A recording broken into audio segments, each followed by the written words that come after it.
Hi guys! For today's video, bali aayusin po natin ito. So parang itong si Black Cardinal, ilalagay ko na po doon sa side. Tapos may aquarium po kasi doon. Hindi ko masyadong kita. Andyan. Tatanggalin po yun para yung space, ilalagay din yung ibang halaman. Tapos ito aayusin po na lahat ito. Hindi i-move doon para naka-arrange na ang lahat. Tara, ayusin na po natin. Ang galing isa-isa.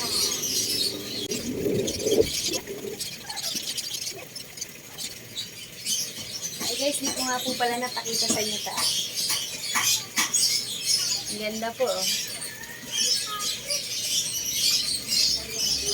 Agloni ba? Rainbow.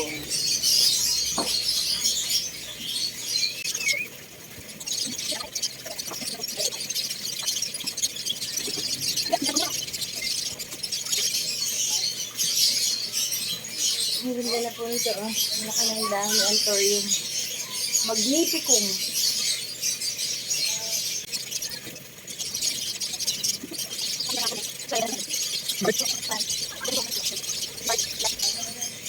Alright. Ang bigat po nito, oh. Ang laki. Blizzard. Bigat. Iisip ko kung saan siya ilalagay. Dito na lang siguro. Ayan guys, so ganda niya, oh. Ganda ng variegation. Malaki po sa akin. Ang bigat. Ay, ang ganda. Ang ganda niya, oh. Ang ganda. Ayan nyo guys, oh. Yung bagong dahon niya, oh. Ang ganda ng variegation.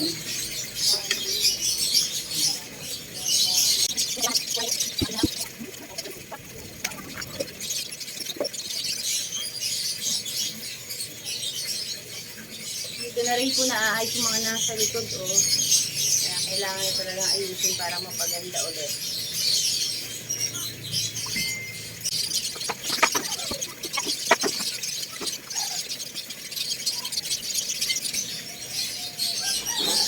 Galatea guys, oh.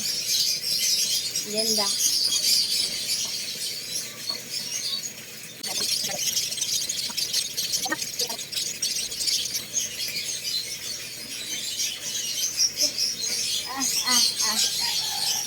Kakakuba.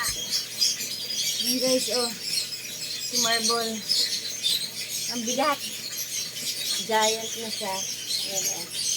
Nasira na nga lang. Ito po yung nasa itaas. Ibinaba ko lang dito. Kasi nga, nagtutuyot ng araw din. Ayan, oh. Nakakapit bahay na siya, oh. Si Marble po ito.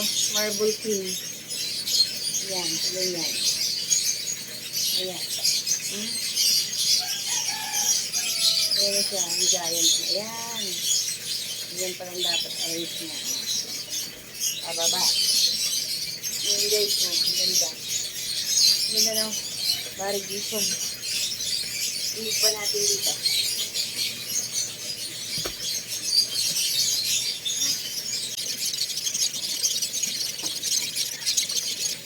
Yung DIY ko na Anthurium, oh.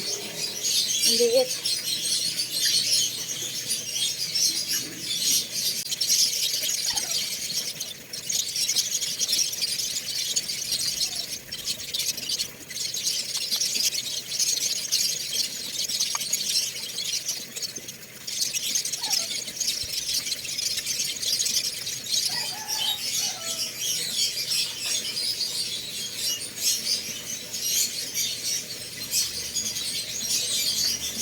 Dito. Guys, hindi na ako makita. Ayun na, oh, laki.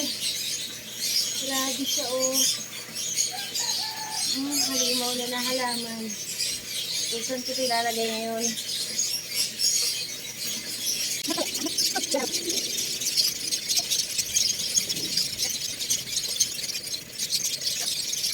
Nag-stop ako, guys. Kasi ang lakas ng ulan. Ayan, oh, kalat. Hindi pwedeng mabasa ako ng ulan. Kaya tinigil ko po muna yung ginagawa ko. Ayan. Yan pa lang ang nagagawa ko. Si Black Cardinal, dyan ko na pinilagay. Saka si Giant Melaloni. Ayan, hindi pa po tapos.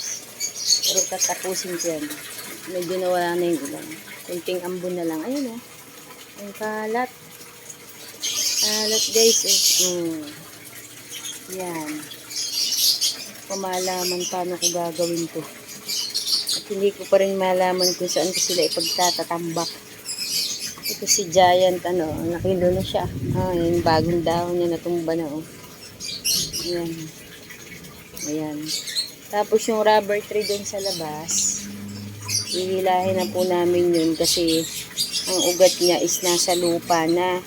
So, hindi pwede yung nasa lupa kasi lalaki po, magiging puno talaga siya. Kaya, plano namin yung patungan ko dyan na bakal na pinagpapatungan itong aquarium po yung kinuha ko. Yun na lang yung pagpapatungan namin ng mga rubber tree dun sa labas. Ito yun, oh. Yan. Ayan po yun, oh. Diyan namin ipapatong.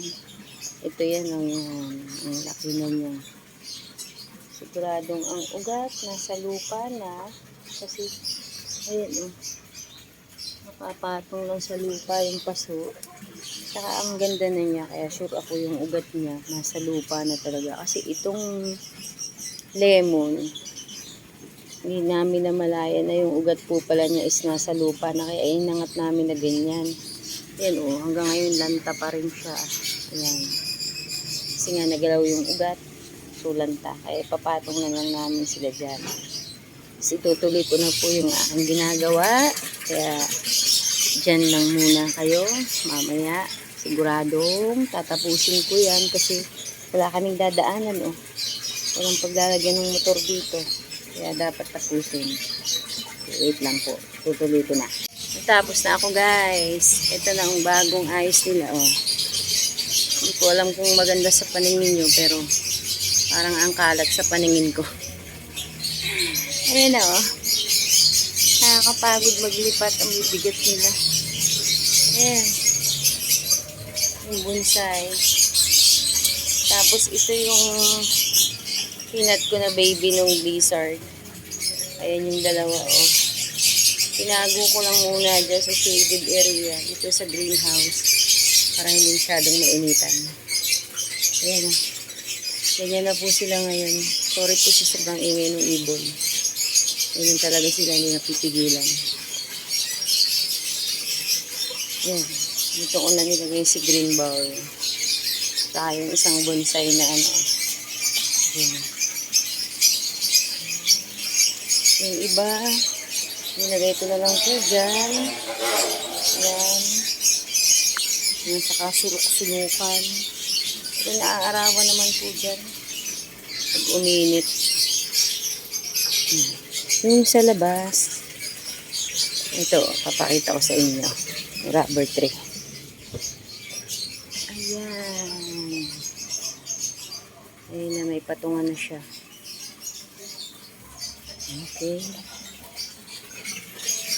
Hanggang dito na lang guys ang aking pag-aayos, paglilipat at pabago-bagong mga lagayan. Thank you for watching. Bye!